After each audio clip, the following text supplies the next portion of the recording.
Saudi कफील के हाथ में खंजर है और दूसरी तरफ से एक पठान जो है वो भागता हुआ आ रहा है सऊदी कफील की तरफ। अस्सलाम वालेकुम, कैसे हैं आप लोग। मैं हूं आपके साथ अदनान और आज पाकिस्तानी पठान की एक दिलेरी की कहानी आपको सुनाता हूं। कैसे समझदारी और दिलेरी के साथ उसने सऊदी कफील की मदद की। सऊदी कफील एक शहर में था और उसका एक कज़न था जो बचपन का दोस्त था, वो दूसरे शहर में रहते थे और इन दोनों के दरमियान बहुत ज़्यादा दोस्ती थी। सऊदी कफील जो है अपने कज़न को फ़ोन करता है, कहता है यार बड़ा अरसा हो गया मेरी तुमसे मुलाकात नहीं हुई, तो मैं तुमसे मिलना चाहता हूँ। आज शाम का खाना मैं तुम्हारे घर खाऊंगा। उसके कज़न ने कहा ठीक है जी, बिस्मिल्लाह आप आएँ। तो शाम को उसने अच्छा सा खाना बनवाया और सऊदी कफील टाइम के मुताबिक अपने कज़न के घर पहुँच गया।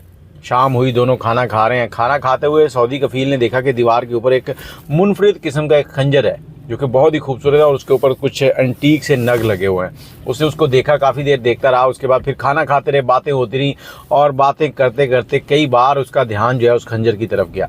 उसे वो बहुत ही अच्छा लग रहा था।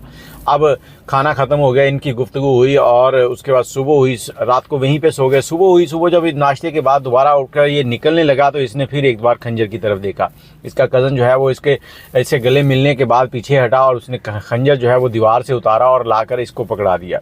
अब इसने वो खंजर, उसे कहा नहीं मैं नहीं लूँगा। उसने कहा ये भाई आपका है और अब इस खंजर को कभी वापस नहीं लेके आना इधर हमारी तरफ, ये आपका है। सऊदी अरब के अंदर एक रवायत है कि अगर किसी मेहमान को आपके घर में कोई चीज़ अच्छी लग जाए तो वो उसको तोहफे के तौर पे दे दी जाती है। उससे वो खुश होता है और सऊदी तोहफा देने वाले जो हैं वो भी खुश होते हैं। अब उसने उसके इसरार के ऊपर वो खंजर लिया। अब ये गाड़ी में बैठने लगा तो उसके दोस्त ने वो खंजर पिछली सीट पे रख दिया। उसने कहा ये मेरी तरफ से आपके लिए तोहफा है। गाड़ी निकाली, गाड़ी चलाना शुरू कर दी और अपनी मंजिल की तरफ रवाना हुआ। कुछ सफ़र तय किया 20 किलोमीटर। उसके बाद गाड़ी रोकी और खंजर को उठाकर देखने लगा और दिल ही दिल में सोचने लगा कि इसकी कीमत कितनी होगी। कभी सोचे 5,000 रियाल, कभी 10,000 रियाल, कभी 20,000 रियाल और फिर कहता कि चले शहर पहुँचकर इसकी कीमत लगवाऊंगा, देखूंगा कितनी कीमत है। अब ये गाड़ी चला रहा है, कोई 20-25 किलोमीटर का सफ़र और तय किया और उसके बाद इसकी गाड़ी का पिछला टायर जो है वो पंचर हो गया।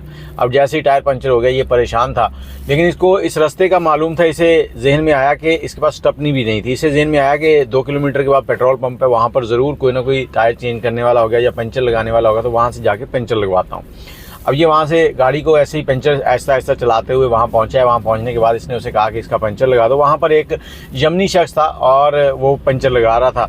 उसने गाड़ी खड़ी की, उसने चेक किया, टायर खोला। टायर खोल के उसने कहा जी ये आप काफ़ी दूर से टायर चला के आए हो, टायर ख़त्म हो चुका है, अगर इसको मैं लगा भी देता हूँ तो ये दोबारा फटने के चांस है और इसमें आपकी जान भी जा सकती है। नया टायर जो है वो डलेगा और वो 300 रियाल का है।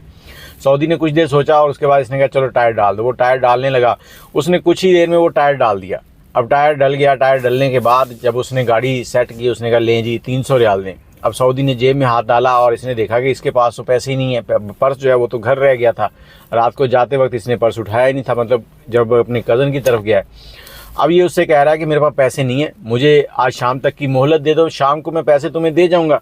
और दूसरी तरफ यमनी जो था वो बहुत परेशान था। कहता बहुत से लोग ऐसे ही आते हैं और कहते हैं हमारे पास पैसे नहीं और वापस नहीं लौटते, मेरा बहुत नुकसान हो जाता है, मेरा जो मालिक है, मेरा जो कफील है वो मेरी तनख्वाह से ये पैसे काटता है। बहुत सारे ऐसे वाक़यात होते। पिछले दिनों आपने एक पेट्रोल पंप वाला वाक़या भी सुना था।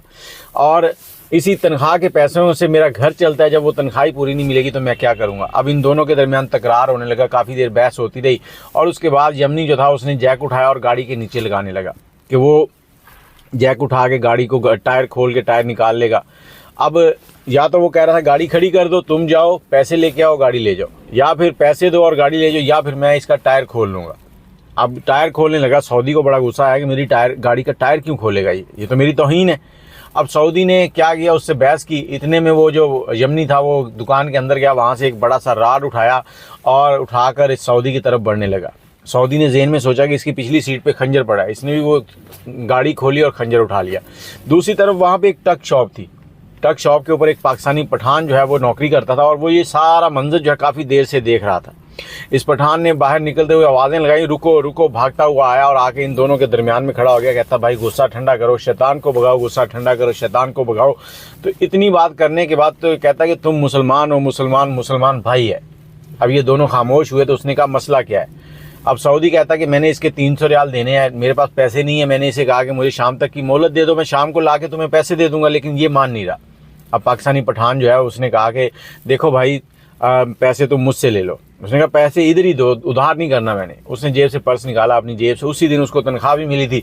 उसने 300 रियाल निकाले और उस पाकिस्तानी को दिया और सऊदी को गले मिला और उसको कहता भाई तुम जाओ। अब सऊदी ने गाड़ी निकाली, गाड़ी निकाल कर वो चलता हुआ जा रहा है और सोचता जा रहा है कि अगर ये पाकिस्तानी ना होता तो शायद मैं इसको कत्ल कर देता या ये मुझे कत्ल कर देता। मैं इसको कत्ल कर देता तब भी मैं मर गया था, ये मुझे कत्ल करता तब भी मैं मर गया था, मेरे बच्चों ने तो यतीम हो जाना था। मैं उसे कत्ल करता तो कसास में मारा जाता, अगर वो मरता तो वो कसास में मारा जाता।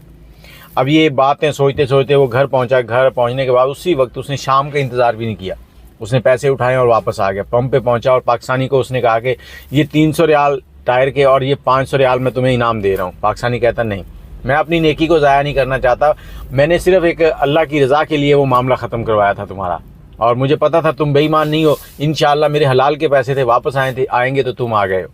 तो सऊदी जो है उसने बहुत कोशिश की लेकिन उसने एक्स्ट्रा पैसे नहीं लिए। उसके बाद सऊदी उसे गले मिला और वापस आ गया।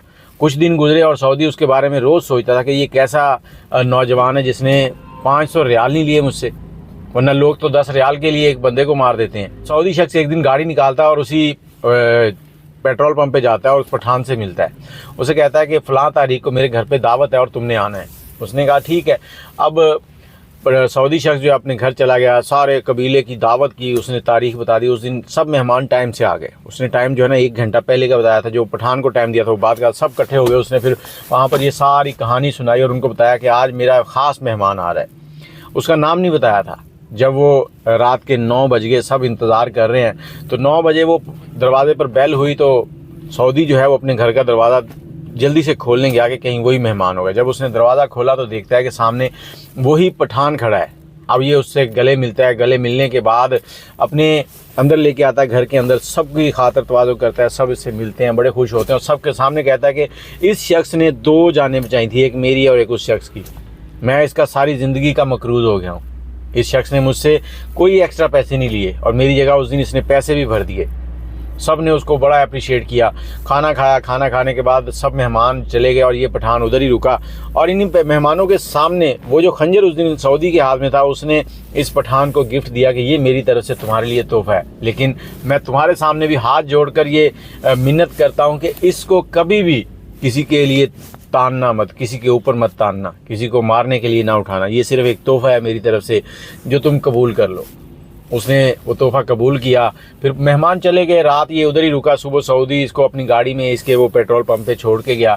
और आपको ये कहानी सुनाने का मकसद ये है कि अगर कहीं भी कोई ऐसा मसला हो जाए, आप देखें कि कोई 2 लोग लड़ रहे हैं, बजाय इसके कि मोबाइल निकाल के वीडियो बनाएं, आप जाकर उनके बीच बचाव करवाएं, उनको इस मसले से निजात दिलाएं। ये ना हो कि आप सिर्फ वीडियो के चक्कर में लग जाएं और वो वहाँ पर परेशान लड़ते लड़ते मर जाएं। और फिर आखिरत यही होती है कि जो मर गया उसके घर वाले भी थाने कचहरियों के चक्कर लगाते हैं, जो मारने वाला है उसके घर वाले भी थाने कचहरियों के चक्कर लगाते हैं। उनके घर की इज़्ज़तें, औरतें थानों के सामने, पुलिस वालों के सामने जलील हो रही होती हैं।